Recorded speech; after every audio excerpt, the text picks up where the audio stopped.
મોરબીમાં પાંગરતી પ્રતિભાવમાં રહેલ કૌશલ્ય બહાર આવે અને તેઓને યોગ્ય તાલીમ પ્રેરક પ્રોત્સાહન સાથે જરૂરી પ્લેટફોર્મ મળે તેવા પ્રેરક અભિગમ સાથે ધરોહર ક્રિકેટ ક્લબ એકેડેમીનું ભારતીય ક્રિકેટ ટીમના પિયુષ ચાવલા અને ડૉક્ટર અર્જુનસિંહ રાણા સ્પોર્ટ્સ યુનિવર્સિટીના પૂર્વ કુલપતિ અને ભારતીય ક્રિકેટ ટીમના પૂર્વ મેનેજર વરદસ્તે મોરબી માળિયાના ધારાસભ્ય કાંતિલાલ અમૃતિયાની વિશેષ ઉપસ્થિતિમાં શુભારંભ કરાયો હતો।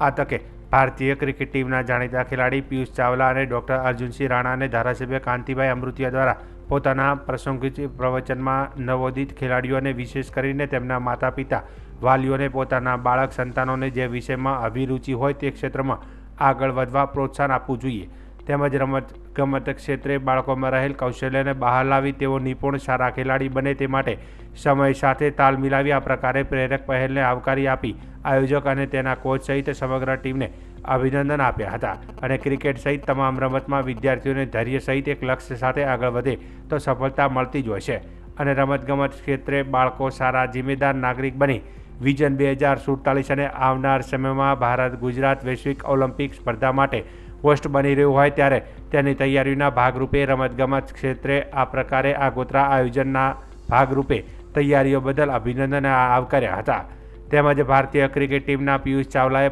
પ્રાસંગિક વક્તવ્યમાં જણાવ્યું હતું કે દરેક સંતાનના પિતા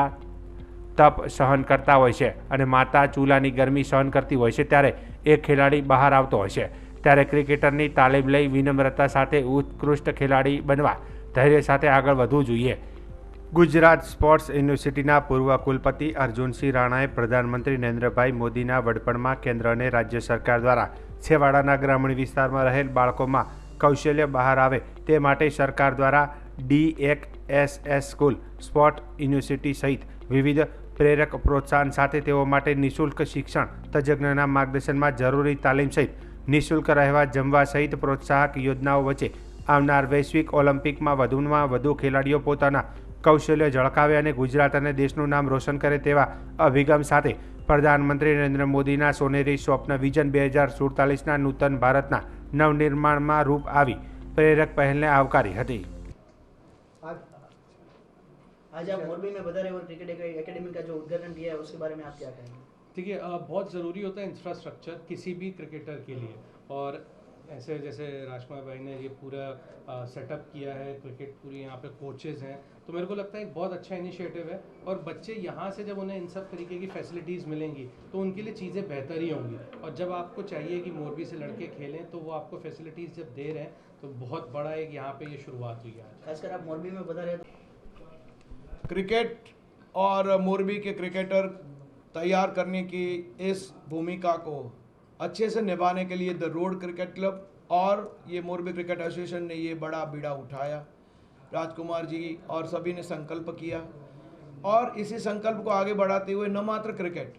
मगर क्रिकेट के अलावा भारतीय परंपरा के खेलों को भी यहाँ पे बढ़ावा दिया जाएगा, ऐसी अभी बात हुई। और जिसका पूरा संकल्पना, जिसका पूरा स्वप्न हमारे भारत के प्रधानमंत्री परम श्रद्धेय नरेंद्र मोदी जी ने जो संजोया है उसको साकार करने के लिए हमारे गुजरात के यशस्वी मुख्यमंत्री माननीय श्री भूपेंद्र भाई पटेल जी के नेतृत्व में हमारे गुजरात के young energetic dynamic sports minister माननीय श्री हर्ष भाई संघवी जी के मार्गदर्शन में हमारा स्पोर्ट्स अथॉरिटी ऑफ गुजरात के कोने कोने पे हर एक ज़िले के अंदर डिस्ट्रिक्ट लेवल का, तालुका लेवल का स्पोर्ट्स कॉम्प्लेक्स इंफ्रास्ट्रक्चर अभी बन के तैयार हो गया है ताकि इसी भूमिका में मोरबी भी पीछे नहीं है। और हमारे एमएलए कांतिभाई अमृतिया साहब के प्रयासों के द्वारा ये उनका शिलान्यास हो चुका है और एक अच्छा सा कॉम्प्लेक्स इंफ्रास्ट्रक्चर गवर्नमेंट का एक सभी खिलाड़ियों के लिए और सभी गेम्स के लिए यहाँ पे आने वाले साल के अंदर लोकार्पण हो जाएगा और 2026 के अंदर 2036 ओलंपिक्स के लिए जो तैयारी गुजरात कर रहा है, जो तैयारी भारत कर रहा है उसकी नींव रखेगा। और जैसे हमारा 2047 का विकसित भारत स्पोर्ट्स के माध्यम से कैसे बने और स्पोर्ट्स के माध्यम से एक राष्ट्र श्रेष्ठ राष्ट्र कैसे बने, इसकी संकल्पना यहाँ पे आज रखी गई। स्पोर्ट्स न मात्र सभी को एक करता है मगर भाईचारा और सभी को जोड़ने का कार्य भी करता है। चाहे कोई भी खिलाड़ी, कोई भी धर्म, कोई भी संप्रदाय, कोई भी जाति, कोई भी शहर या कस्बे या तालुका विलेज से आए, मगर यहाँ पे उनको क्रिकेट ही खेलना है, स्पोर्ट्स ही करना है. So everybody has to speak a common language that is sports, sports and sports. जी, तो जो मैं बता रहा था कि कोच साहब मेरे बोलते थे कि माता पिता इतना सैक्रिफाइस करते हैं सब, तो उसके पीछे वो जो 2 लाइनें थी कि सूरज में बाप तपता है और चूल्हे में माँ जलती है, तब जाके औलाद कुछ बनती है। वाह.